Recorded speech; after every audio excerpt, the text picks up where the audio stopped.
everybody, this is Jambalaya, and I'm your host, Ebby. And after a lot of drama, trying to figure out how to get this all set up, thanks to my wonderful husband, finally figured out how to actually get a live setup where I could share a screen and talk about something. So I'm going to kind of just jump right into it for the simple fact that it's late. I'm sure everybody's tired. Good evening to everybody. I'm sure there have been tons of videos on many things that are happening in the world. And you might think that what I'm going to talk about may not be that important or as important as a lot of, geopolitics and things of that nature. But this is something that is kind of within my wheelhouse for the simple fact that it is talking about culture. And it's also going to talk about the mindset and how, unfortunately, the culture, the Black culture especially, has been kind of hijacked by a culture that is kind of married as though those two things go together, right? So the culture is very demonic, it's very flesh-based, very carnal, it's very focused on pleasing itself at the expense of destroying itself and others. And the sad thing, and this is why I wanted to talk about it, is because it's propagating an ideology that is passing through generations. At 50 years old, I don't even recognize people older than myself who at one time were talking to maybe the 16, 17-year-old me, telling me I need to change the way that I thought, that I need to change the way that I do things, that I was going to create for myself a really horrible future, filled with a lot of devastation and ruin because of some really awful things that I did. And anybody who's ever heard any of my testimony knows that I'm not coming from, silver spoon, raised in a Christian home, so that I'm just pointing fingers, at young people who really make bad decisions. I'm actually talking from a perspective of experience. And because of that experience, I know that there aren't any group of young people that will continue to promote a lot of this debased, really ignorant ghetto ratchery that I'm seeing and think that something good is going to come out of it. The only difference between this group and when I was a kid is that there were more, let's just say, communities and elderly people and adults who actually would speak against what I was doing, and people who thought like me. And now it's a little bit different because you have young people who have adults and even grandparents co-signing on the stuff that they're doing. So everybody who knows of Sexy Red, God bless you, because I'd never heard of her. If you don't know about her, I apologize in advance that I'm going to be introducing you to her.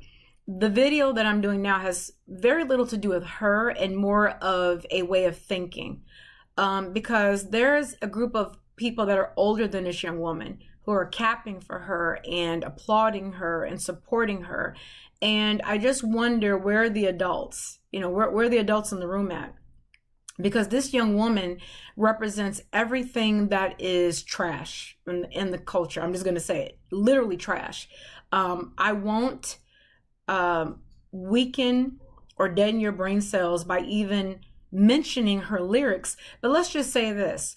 The song that I know she's famous for is primarily talking about everything in the nether region, primarily what you use to poop with, which is ironic because the whole song that's what it sounds like. What comes out of that back end of you, that's what it sounds like. And this is what is getting like a lot of praise, that, she's sexually liberated and that she's a Black free woman expressing herself, all of the nonsense that you always hear. So with that, I'm going to go ahead and go to the video and share it with you because I feel like my words are going to do it justice. And then, we'll come back and we'll discuss it. So let me go ahead and get to that video. See, be patient with me because I am new to all of this. Where is my video? I think I'm going to need my husband's help.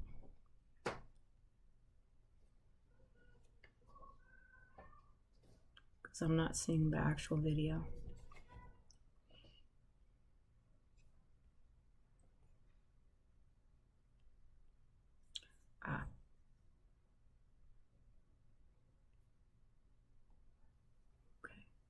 Social media is in an uproar after a viral clip featuring rapper Sexy Red made an appearance at a high school. Now, the clip has sparked outrage from those who think her music isn't appropriate for a high school setting. All of the backlash Sexy Red received calls to respond and clarify that she didn't perform for the students. Online, she said, "I actually didn't perform. It was a prom week, and I went up there to give the girls bundles and boys money for haircuts, because I remember when I needed help with my prom stuff." Today, we have our company hype analysts, Pierre Capone, as well as Marcus Board, calling in to give their thoughts and reactions. But first, let's take a look at this clip.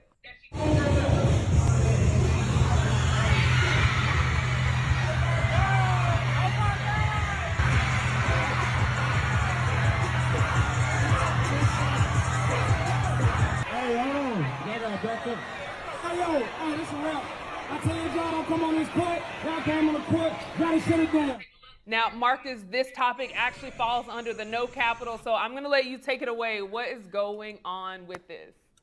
Yeah, I mean, shout out Sexy Red, shout out St. Louis, shout out them kids who got stuff for their prom. I think it's a great thing. I'm excited for them. I've been working with young people for 20 years now, and like, they deserve a good thing. I want Black kids to be happy. That's the tagline for me. That's what I got. Yeah, so I guess we'll take it around then. Pierre Capone, chime in. Pierre, what's your reaction? I have no problem with it. I'm like he said, Marcus. I'm happy for it. Some people might not like the way she was dressed, but that's what kids wear. I have no problem. She's going to do a good thing. For those who care about what she's wearing, maybe say it's too sexy for what she, to the school kids. First of all, school kids dress like that, and it's the point of reaching the kids and getting them, the tools and the things that they need. I remember a time growing up with churches, you had to be dressed up to go to a church. Now they come as you are. They want you there. They need you there. So it's not necessarily how she looks. Some people who complain about the way she looks. Hey, she's there doing something positive. I'm fine with it. I'm with Marcus on this. Capone, chime in. I agree totally. She went in there. It's obvious they knew that she was coming. They had the cameras ready. You can't just walk into a gym with cameras and the DJ set up and not be prepared for whatever it is that's supposed to be coming. And she was doing a good thing, like the guy said. I have no problem with that.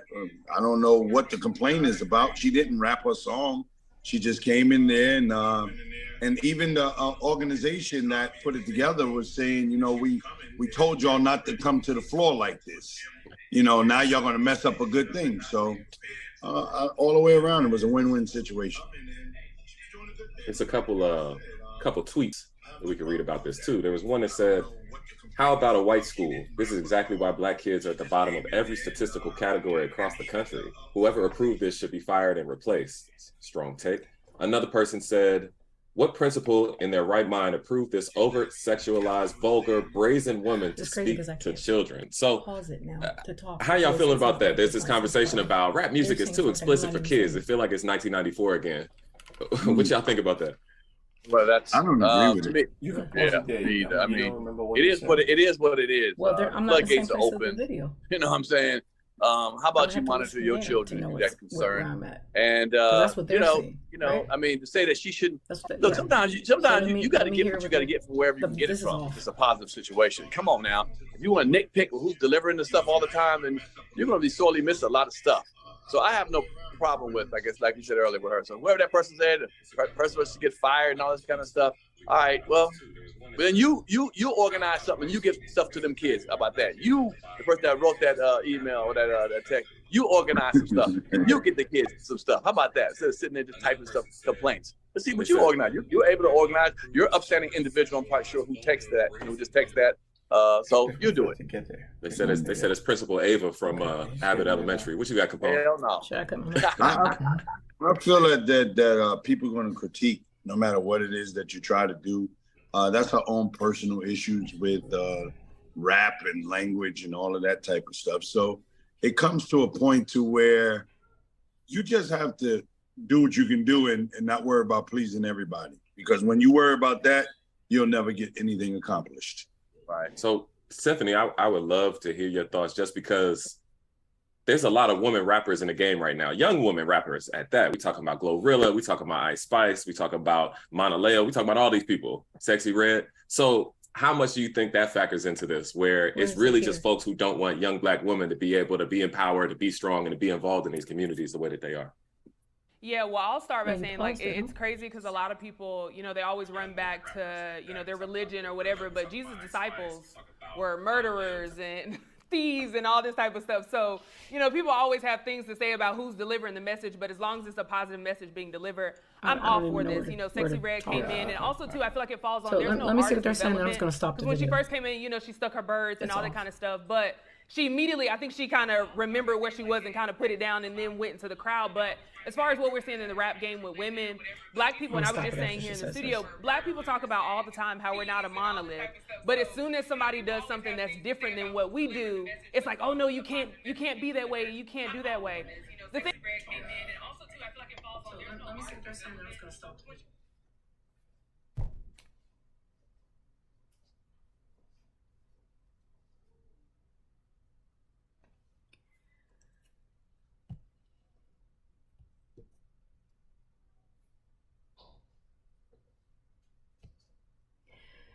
So, sorry, we had some technical issues. My video wasn't even synced with the video that you guys were seeing, and I'm sure you guys heard overlap and me talking over it.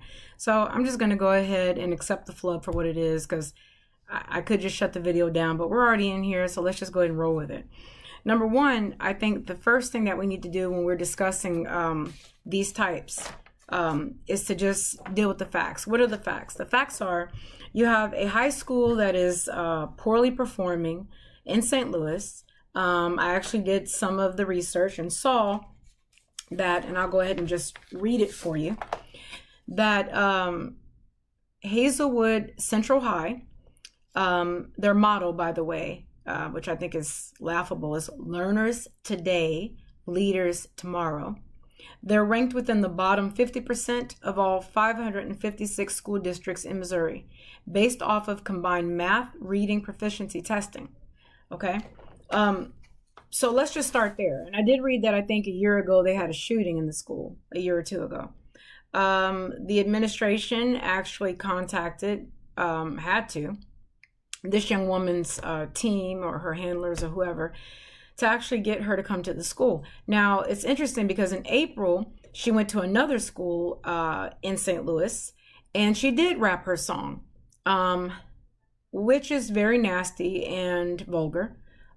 She's in her mid-20s, and these kids that she was rapping this music to were, I think the youngest one was like 12 or 13. So the administration had caught a lot of heat for this. Now, here she is doing the same thing at another school that's poorly performing in the same state where she's from. And I think it's interesting that a school who claims to be concerned about the young women having a bundle, which, by the way, is lace fronts, weave, whatever, and the young men have haircuts for prom, is more concerned about that than they are if the children can read and do math. I also find it interesting that in order to cater to the Black kids, they thought, you know, let's find out who is the most ratchet, ghetto, vulgar, nasty female that has music that would cause your brain cells to turn to dust, which they already seem to be well on their way to. And let's bring her here to demonstrate in her leggings and her crop top, okay, in front of young men and young women, to demonstrate success. Let's celebrate her as she comes to do a good deed, as if there was nobody else they could find to donate something to the school. I would submit maybe books would probably be the first thing they should bring, but that's just me. I don't know. I think, you know, before you get your wig tight, you probably need to learn how to read and get out of poverty. So, why am I talking about her? Because the people that were on the panel, okay, are all adults.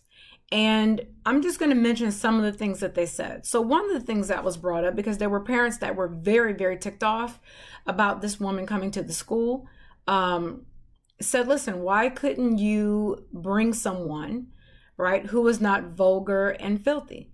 And their response was, well, you know, you have a bunch of Black women who are now out and about performing their music. They're well known. They're celebrities. in the rap game. And, people are just ticked off because, they don't want women to be able to express, their sexuality and their freedom and all the other, word salad that they throw in there. And then I would have to ask, okay, so if that woman wants to express her sexuality, why does she need to be someone that we put before teenagers in the school that is failing? That's my first question. The next question was, that came in from, a viewer or a comment, was why couldn't they have brought a doctor or a lawyer? Why couldn't they bring a doctor or a lawyer? And the panel, with all their intelligence combined together, probably not being as good as the proficiency of reading and math at the school, decided to say that, well, it would just go in one or not the other. These kids would be bored to death. They say, okay, look, I'm done. I don't want to hear about the lawyer or the doctor. And then a young gentleman on the panel says, well, my first question is, what does a doctor or a lawyer have to do with the youth? Are they interacting with the youth? Do they understand the culture? Are they talking to the youth? And I would say, okay, maybe not on the basis or in the same way that an entertainer would, right? As far as interacting with the culture. Are they really interacting with the culture? No, the culture just seems to, by and large, buy their music, their clothes, make them wealthy as they spit a lot of nonsense to them. And then, of course, the next celebrity that comes does the same thing, right? So they're not like learning anything from them. They're not really interacting with them. I would say that the young people are kind of, by and large, buying into the culture, making the culture something that becomes personable to them, and they emulate it, good, bad, or indifferent. But I did think the question about, doctors and lawyers, are they working with the youth? In the Black community, they are. In the Black community, they are. I'll tell you why. Doctors, for the most part in the Black community, probably have stitched up more bullet wounds than we've seen in our lifetime. Especially in the inner city neighborhoods where you have Black progressive liberals running those cities. I know here in Louisiana, in New Orleans, there's somebody getting shot all the time, and it's usually somebody Black at the hands of somebody Black. And they get let out just as fast as they get arrested because the DA claims, well, can't really press charges, don't really have enough evidence, whatever, and then that person gets out again. We have young kids that are literally jacking people out their cars. There was an older lady in a neighborhood not far from me who left her car running, ran into the house to grab something. 2 teens beat her up and stole her car. I mean, and this happens like on a daily basis, multiple times. So I would say doctors are interacting with the youth, especially a particular type of youth. The type of youth that thinks that Sexy Red is a role model. The type of youth that thinks that Sexy Red is somebody to listen to as they chant her music on the way to getting ready to rob somebody. So hats off to doctors who are probably taking out more bullets, right, in bodies than we are inserting in guns, those of us who actually support 2A. Then the lawyers. Well, yeah, of course the lawyers are working with the youth. I would say they are, because those same kids who got stitched up, right, because they're shooting at each other or they're committing crimes, have to get a lawyer. I mean, you've got to get somebody to actually get you out of jail. You got to get somebody that actually says, you know what, Jimmy, or Jimmy Boo Boo or Peanut, whatever, you did not have a fair shot, right? The reason why you keep on beating up grandma or jacking people's cars and throwing their kids out of it, true story, that happens all the time, or the reason why, you're wearing a mask and then like breaking into people's homes is because your daddy, if you had one, was not reading to you. And so we're going to make programs that enable you, okay, because they are enablers, that enable you to continue to commit your crime, and we'll keep getting you out, because it's just not fair, right? The prison system is inundated with Black men, and some of them, probably didn't even commit the crime. We'll never know because it's a racist society, right? Racist system that just keeps on arresting Black men who just happen to pop up in the wrong place at the wrong time. It's not their fault. They roll out of bed and boops, what do you know? They've got a gun in their hand and they're robbing someone. If their dad just would have read to them and actually stayed in the house, maybe, just maybe, Jimmy Boo Boo wouldn't be robbing you and I. But it's okay. The DA is going to make sure not to find the evidence so that Jimmy Boo Boo can keep getting out. And therefore, I say that the lawyers are interacting with the youth by default. Just my argument. And so I want to know, why is this like an uncomfortable thing to talk about? Because all of us are aware of the fallout, right? We're aware of the ghetto mentality. When I say ghetto, it's not necessarily a race thing, right? There was a ghetto in Warsaw. There was a ghetto, for the Jews. A ghetto is where there's a mentality of poverty, okay? Poverty. or being impoverished. To be ghetto is to have a mentality that you are less than. Now, there doesn't have to be truth to this. It's just that you have decided that you're going to align yourself with a certain way of thinking. And the reason I say this is look at all the Black elites and celebrities, right, who are constantly, hawking the wares, of their master, by telling all of us how sad it is that we don't have a fair shot at life. It's not our fault. It's because of this, right? That we're just never going to really be seen as equals. And because, anyone who has a trace of melanin in their skin that's visual to the naked eye, we're going to always be victims, perpetual victims forever. And if you're a perpetual victim forever, then everybody has to cater to you. You understand? You owe me reparations. I don't know what that's supposed to look like, but I just know you're supposed to owe me reparations if you in any way are connected to those people over there somewhere who own slaves. Okay. Now, I don't know if this also is going to be true of Black people who own slaves, or, the people in Latin America that own slaves, or the Indians that own slaves. I don't know if they'll have to pay it too, but I just know this. I am a victim. It is inherent that I am a victim, and I can't do anything to get out of it.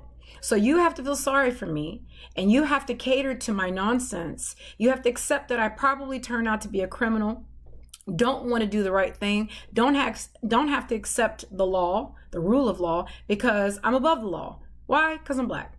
And because I'm Black, there's a lot of things that come with that. So one, I don't have to think critically. No, not me.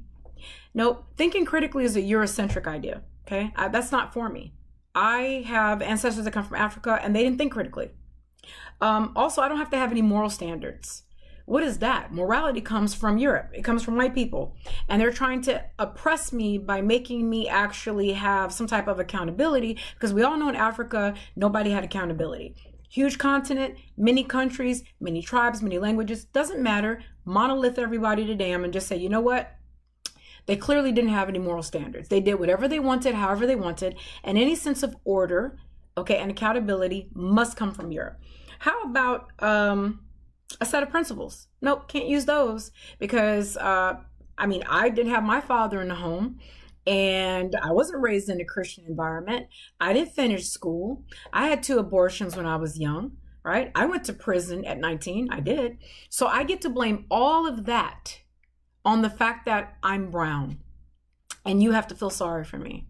So I get to pretty much do whatever the hell I want, and nobody can question me, right? So if I want to send some retarded female, okay, to a school to well, she didn't rap, but is known for rapping, what I would argue is hypersexualized nonsense, okay, to children who really don't need to hear it. No young person needs to hear it, but especially in a school that's failing, it seems to me that there is an agenda here at play.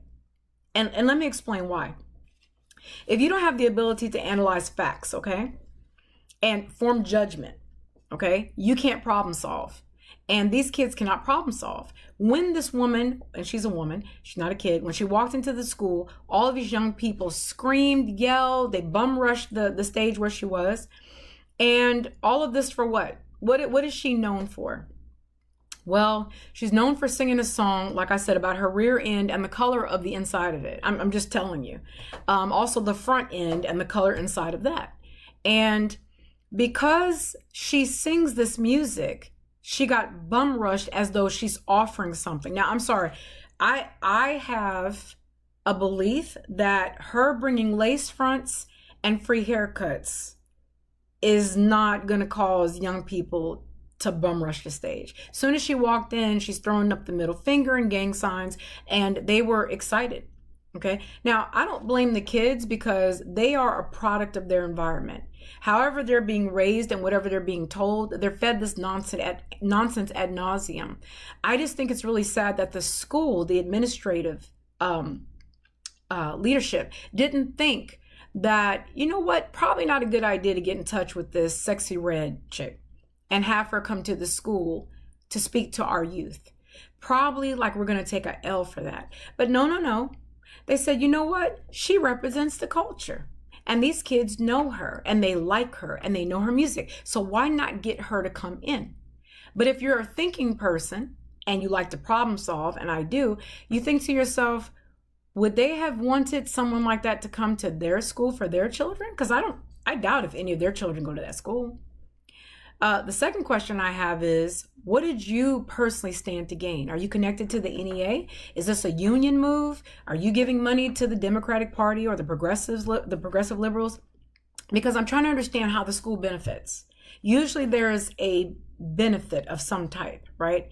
I'm gaining something, you're gaining something, because usually everything is based off contracts. So what were they gaining by allowing this ex-stripper girl who speaks about body parts like the way a man would, okay? And if you've ever seen any of her videos, and I don't suggest you do, let's just say you feel like you need a bath just watching what she does. And this is along the line of, Cardi B and Nicki Minaj and all the other list of women that have come out with hypersexualized lyrics, hypersexualized behavior, and they're like the celebration of the year at the time they come out.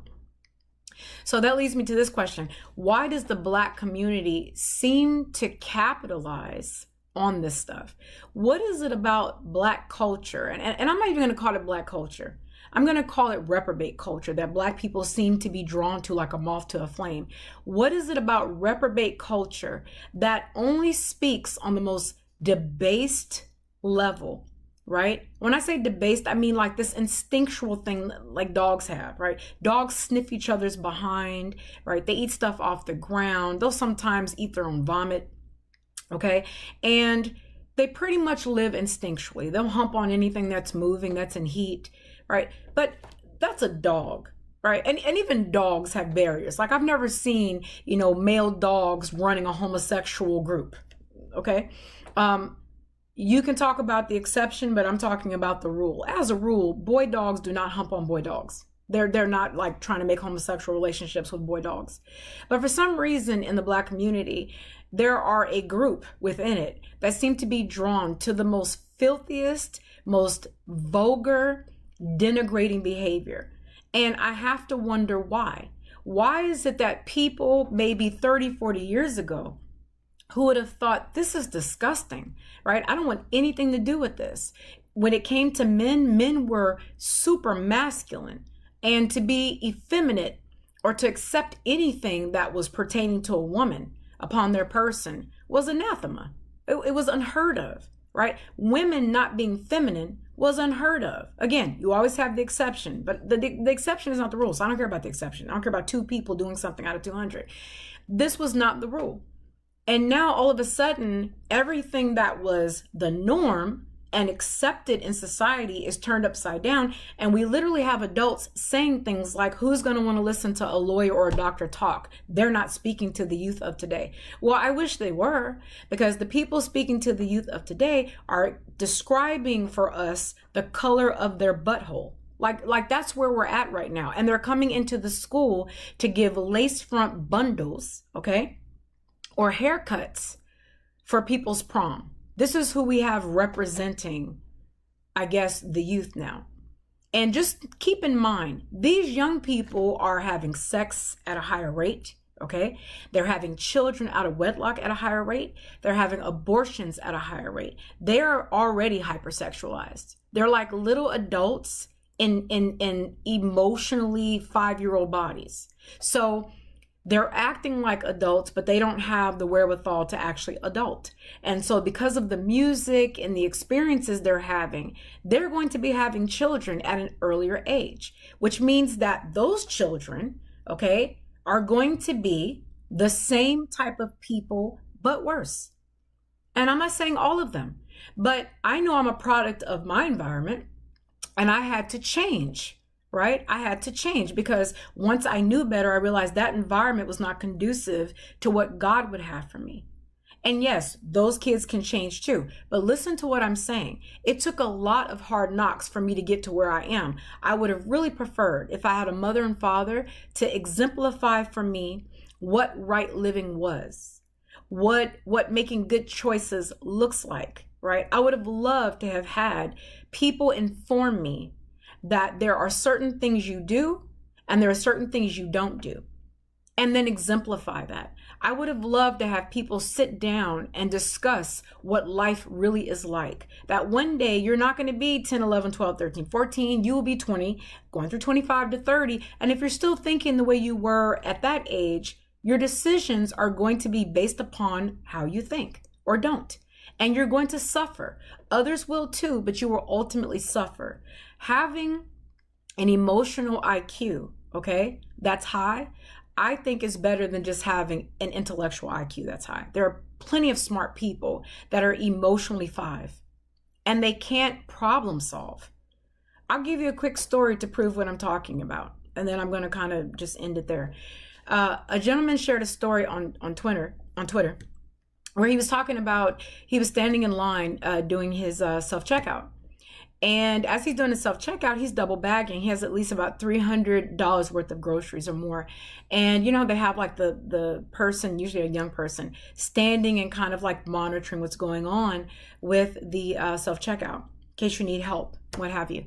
And so the young woman, who's probably in her 20s, he says, comes up to him and says, "Sir, excuse me, why are you double bagging? That's a waste of bags." And he just kind of looks at her and he says, "What are you talking about?" She was like, "Yeah, you're double bagging and you're wasting the bags. If you just take all of your groceries and group them into smaller groups, then you can take single bags and they'll be lighter and easier for you." So he says he begins to press his finger in his eye because I guess it was getting ready to bulge out with the stupidity he just heard.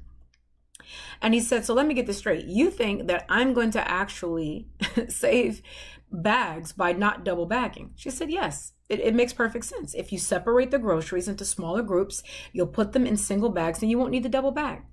He said, "You do understand that if I separate the bags and put groceries in them, it's the same amount of bags. You do know that, right?"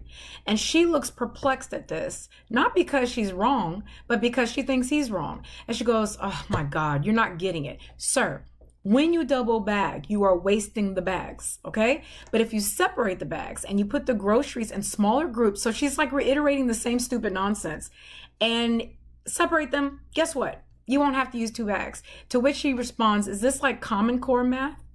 And she goes, "Never mind, you don't get it." And she goes back on her cell phone. This is a real interaction. This is what we're dealing with today. These are the people who are listening to the likes of Sexy Red. They cannot critically think.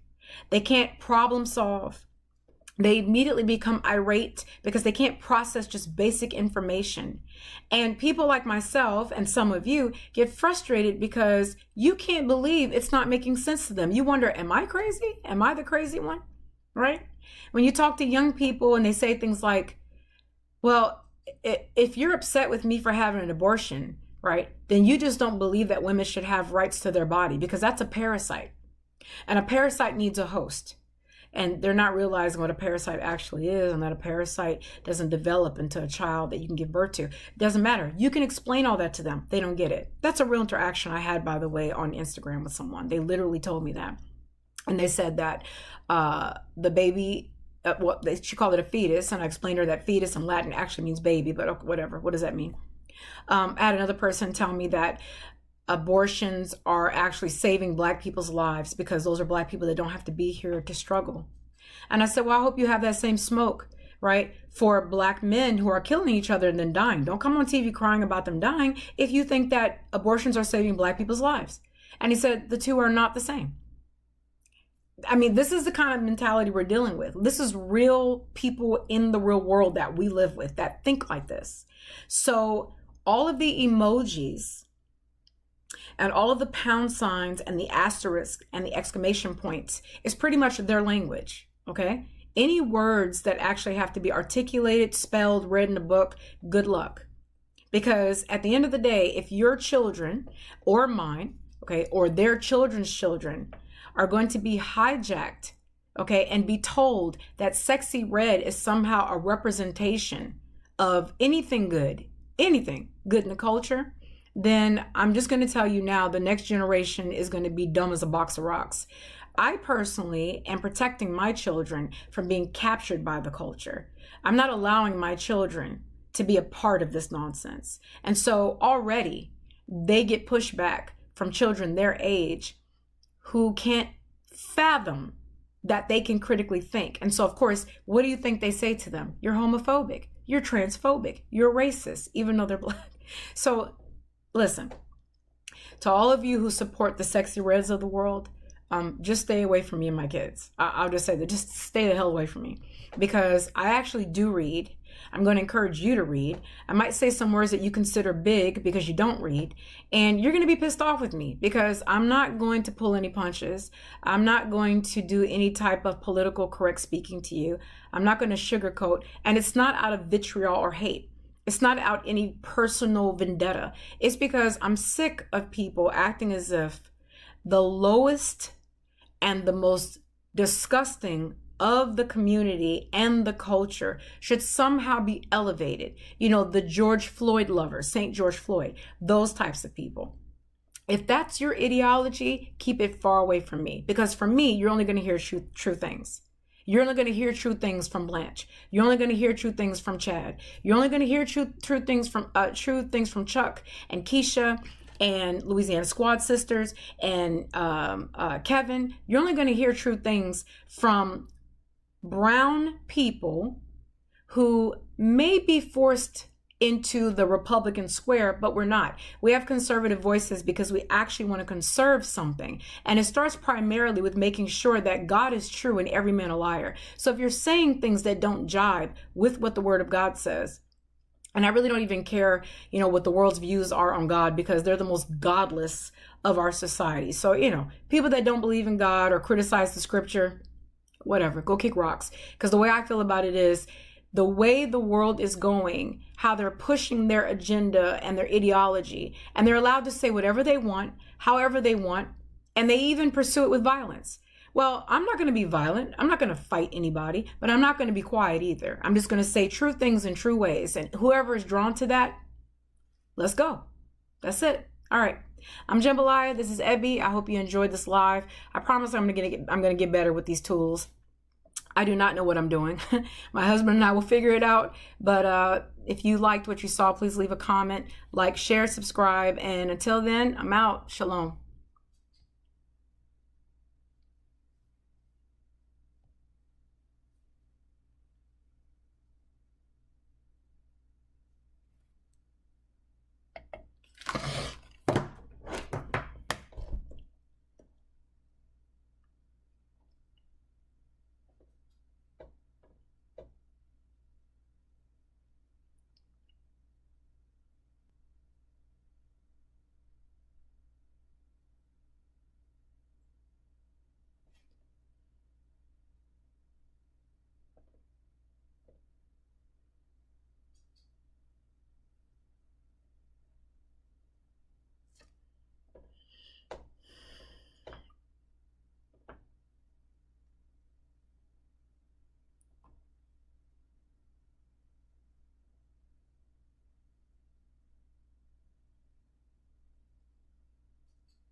Doesn't develop into a child that you give birth to. Doesn't matter. You can explain all that to them. They don't get it. That's a real